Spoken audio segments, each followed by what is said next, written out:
Hi friends, welcome back to my channel. ಹೇಗಿದ್ದೀರಾ ಎಲ್ಲ? ಇವತ್ತೊಂದು ಹೆಲ್ದಿ ಟಿಪ್ಸ್ ಅಂದರೆ ನಮ್ಮ ಕೂದಲ ಆರೋಗ್ಯಕ್ಕೆ ಒಂದು ಒಳ್ಳೆ ಹೇರ್ ಆಯಿಲ್ನ ಮಾಡಿ ತೋರಿಸ್ತೇನೆ. ಹೇರ್ ಗ್ರೋತ್ ಆಗಲಿಕ್ಕೆ ಮತ್ತು ಬೇಬಿ ಹೇರ್ಸ್ ಬರೋದಕ್ಕೆ ಒಳ್ಳೆ ಹೇರ್ ಆಯಿಲ್ ಇದು. ಬನ್ನಿ, ವಿಡಿಯೋ ಇಷ್ಟ ಆದರೆ ನೋಡಿ, ಲೈಕ್ ಮಾಡಿ, ಹಾಗೆ ಸಬ್ಸ್ಕ್ರೈಬ್ ಮಾಡ್ಕೊಳ್ಳಿ ಚಾನಲ್ನ. ಬನ್ನಿ, ವಿಡಿಯೋನ ತೋರಿಸ್ತೀನಿ, ಹೇಗೆ ಆಯಿಲ್ನ ರೆಡಿ ಮಾಡೋದು ಅಂತ ತೋರಿಸ್ತೀನಿ, ಆಯಿತಾ?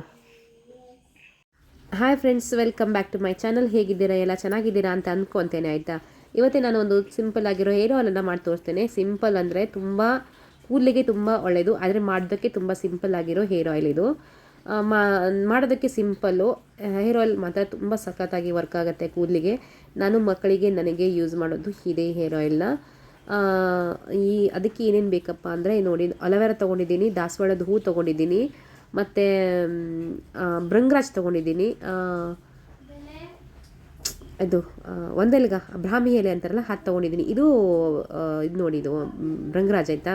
ವೈಟ್ ಹೂ ಬಿಡುತ್ತೆ, ಅದು ನಂಗೆ ಜಾಸ್ತಿ ಸಿಕ್ಕಿಲ್ಲ, ಅದು ಸ್ವಲ್ಪ ಕಡಿಮೆ ಸಿಕ್ಕಿದೆ. ಅಂದರೆ ಅಲ್ಲಿ ನೋಡಿಟ್ಟಿದ್ದೆ ಗಿಡ ಏನಾಯ್ತು ಅಂತಲೇ ಗೊತ್ತಾಗಿಲ್ಲ, ತೊಗೊಬಂದೆ ಸಿಕ್ಕಿದಷ್ಟು. ಇದೇ ಇಷ್ಟು ನೋಡಿ ತೊಗೊಂಡಿದ್ದು. ಇದು ನೋಡಿ, ವೈಟ್ ಹೂ ಬಿಟ್ಟಿದೆಯಲ್ಲ, ಇದೇ ಇಷ್ಟೇ ಸಿಕ್ಕಿದ್ದು, ಸಾಕು ಅಂತ ತೊಗೊಬಂದೆ ಅಷ್ಟೇ. ಮತ್ತೊಮ್ಮೆ ಮಾಡಬೇಕಿದೆ ಅಂತ ಇವಾಗ ಸ್ವಲ್ಪ ಮಾಡ್ತಿದ್ದೀನಿ ಅಷ್ಟೇ. ಮೆಂತ್ಯ ತೊಗೊಂಡಿದ್ದೀನಿ, ಮತ್ತು ಕರಿಬೇವಿನ ಸೊಪ್ಪು ತೊಗೊಂಡಿದ್ದೀನಿ, ಆಯಿತಾ.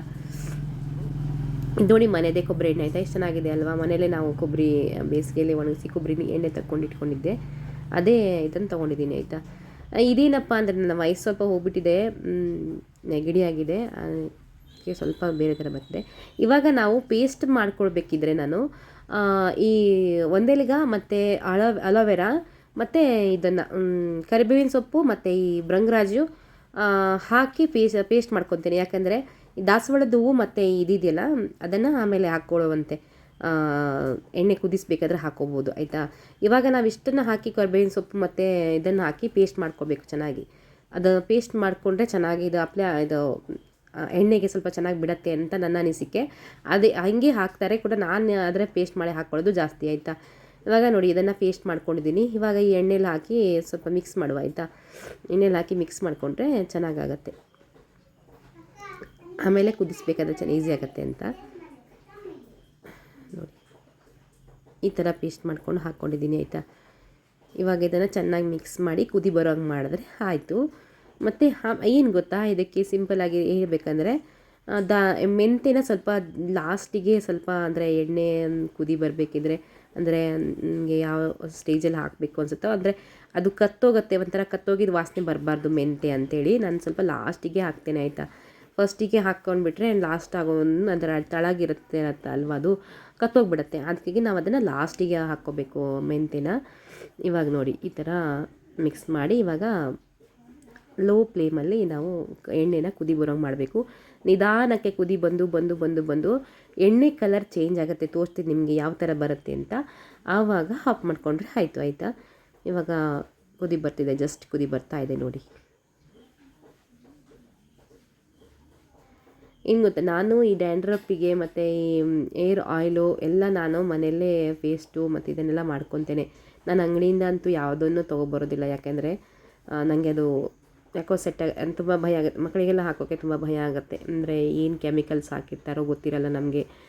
ಡಾಕ್ಟ್ರು ಸಜೆಷನ್ ಮಾಡಿದ್ರೆ ಅದನ್ನು ಯೂಸ್ ಮಾಡ್ತೀನಿ. ಬಟ್ ಸುಮ್ಮನೆ ಈಗೆಲ್ಲ ತೊಗೊಂಡು ಹಾಕೋದು. ನಾನು ಶಾಂಪೂ ಮಾತ್ರ, ನನಗೆ ಶಾಂಪೂ ಹಾಕೋದಿದ್ರು ಕೂಡ ನಾನು ಡಾಕ್ಟ್ರ್ ಸಜೆಷನ್, ಅಂದರೆ ನನಗೆ ಇವಾಗ ವೈಟಿಗೆ ಬಂದಮೇಲೆ ತುಂಬ ಹೇರ್ಫಾಲ್ ಆಗ್ತಿದೆ, ಅದಕ್ಕೆ ನಾನು ಡಾಕ್ಟ್ರ್ ಸಜೆಷನಿಂದಲೇ ಶಾಂಪೂ ಯೂಸ್ ಮಾಡ್ತಿದ್ದೀನಿ. ಅದನ್ನು ನಾನು ಮಕ್ಕಳಿಗೆಲ್ಲ ನಾರ್ಮಲ್ ಇದೇ ಯೂಸ್ ಮಾಡ್ತೀನಿ, ಆಯಿತಾ. ನೋಡಿ, ಈ ಥರ ಕುದಿ ಬರ್ತಿದೆಯಲ್ಲ, ನಾನು ದಾಸವಾಳ ಹೂವನ್ನು ಹಾಕ್ಕೊಂಡಿದ್ದೀನಿ, ಅದರ ಮೆಂತ್ಯನ ಲಾಸ್ಟಿಗೆ ನೋಡಿ. ಇವಾಗ ಕಲರ್ ಬಿಡ್ತಾ ಇದೆ ಅಲ್ವಾ, ಈ ಥರ ಕಲರ್ ಬಿಡಬೇಕು, ಆವಾಗ ಇನ್ನೂ ಕಲರ್ ಬಿಡುತ್ತೆ, ಅದರದ್ದು ಚೆನ್ನಾಗಿ ಕಲರ್ ಬಿಡುತ್ತೆ. ಹೇರ್ ಆಯಿಲ್ ಮಾತ್ರ ತುಂಬ ಸೂಪರಾಗಿ ಗಮ್ಮನತ್ತೆ, ಆಯಿತಾ. ನೋಡಿ, ಚೆನ್ನಾಗಿ ಕುದಿ ಬರೋಂಗೆ ಮಾಡಬೇಕು. ಸ್ವಲ್ಪ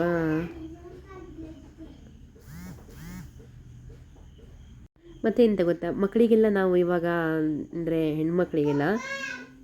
ಮಕ್ಕಳಿಗೆಲ್ಲ ನಾವು ಇದೇ ಥರ ನಾವು ಕಂಟಿನ್ಯೂ ಈ ಆಯಿಲನ್ನು ಬಳಸ್ತಾ ಹೋದರೆ ನನ್ನ ಪ್ರಕಾರ ಹೇರ್ ಫಾಲ್ ಆಗೋದು ಕಡಿಮೆ ಅಂತ ಅನಿಸುತ್ತೆ, ಆಯಿತಾ. ಅಂದರೆ ಹೇರ್ ಫಾಲ್ ಯಾವಾಗಲೂ ಹೇರ್ ಫಾಲ್ ಸಮಸ್ಯೆ ಬರಲ್ಲ ಅಂತ ನನ್ನ ಅನಿಸಿಕೆ. ಯಾಕಂದರೆ ನಾವು ಇದೇ ಥರ ಒಂದೇ ಥರ ಆಯಿಲನ್ನು ಬಳಸ್ತಾ ಹೋದರೆ ಯಾವತ್ತೂ, ಅಂದರೆ ನಾವು ಇದೇ ಮನೆಯಲ್ಲೇ ತಯಾರಿಸ್ಕೊಂಡು ಹಚ್ಕೊಂಡ್ಬಿಟ್ರೆ ಯಾವುದೇ ಥರ ಸೈಡ್ ಎಫೆಕ್ಟ್ಸ್ ಏನೂ ಇರಲ್ಲ ಮಕ್ಕಳಿಗೆ ಅಂತ ನನ್ನ ಅನಿಸಿಕೆ. ಅದಕ್ಕಾಗಲೇ ನಾನು ಇದನ್ನು ಕಂಟಿನ್ಯೂ ಯೂಸ್ ಮಾಡ್ತೀನಿ. ಇದುವರೆಗೂ ನನ್ನ ಮಕ್ಕಳಿಗೆ ಚೆನ್ನಾಗಿ ಹೇರ್ ಗ್ರೋತ್ ಆಗುತ್ತೆ ಆಯಿತಾ. ತೋರಿಸ್ತೀನಿ ನಿಮಗೆ ಲಾಸ್ಟಿಗೆ ನನ್ನ ಸಣ್ಣ ಮಗಳ ಹೇರ್ ಹೇಗಿದೆ ಅಂತ ಆಯಿತಾ.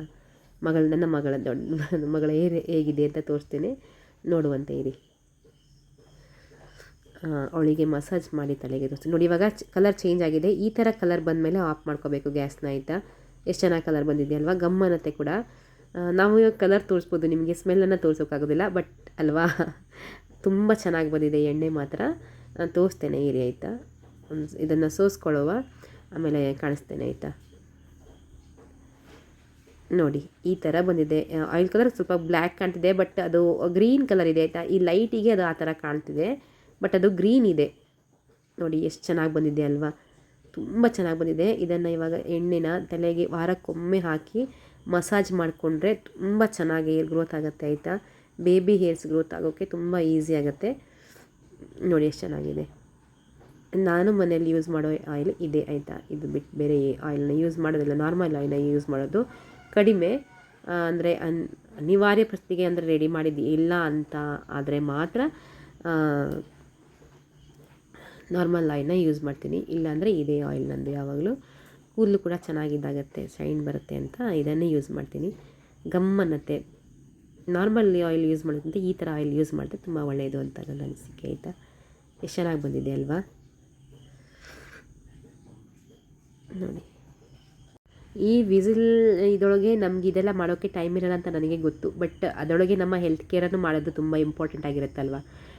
ಇದ್ದೀವಿ ಅಂದ ಮಾತ್ರಕ್ಕೆ ನಾವು ಹೆಲ್ತನ್ನು ಹೇಗೆ ಬೇಕೋ ಹಾಗೆ ನೋಡ್ಕೊಳ್ಳೋದು ತಪ್ಪು. ಮಕ್ಕಳಿಗಾದರೂ, ನಮಗೆ ಅಲ್ಲ ಅಂದರೂ ಮಕ್ಕಳಿಗೋಸ್ಕರನಾದರೂ ಸ್ವಲ್ಪ ನಾವು ಈ ಥರನೆಲ್ಲ ಮಾಡ್ಕೊಳ್ಳೇಬೇಕಾಗತ್ತೆ. ನೋಡಿ ಎಷ್ಟು ಚೆನ್ನಾಗಿ ರೆಡಿಯಾಗಿದೆ ಅಲ್ವಾ. ಇದು ನನಗೆ ಇವಾಗ 1-2 ತಿಂಗಳ ಬರುತ್ತೆ, 2 ಮಂತ್ ಯೂಸ್ ಮಾಡ್ಬೋದು. ಜಾಸ್ತಿ ಕೂಡ ಬರ್ಬೋದು, ಅಂದರೆ ಇನ್ನೂ ಸ್ವಲ್ಪ ಇದೆ ಅಲ್ಲಿ ಇದರೊಳಗೆ. ನೋಡಿ ಇಷ್ಟು ಆಯಿಲ್ ರೆಡಿ ಮಾಡ್ಕೊಂಡಿದ್ದೀನಿ. ಇನ್ನು ನನಗೆ 1-2 ತಿಂಗಳ ಯಾವುದೇ ರಗಳೆ ಇಲ್ಲ, ಅಂದರೆ ಮತ್ತೆ ಮಾಡಬೇಕಂತ ಏನಿಲ್ಲ.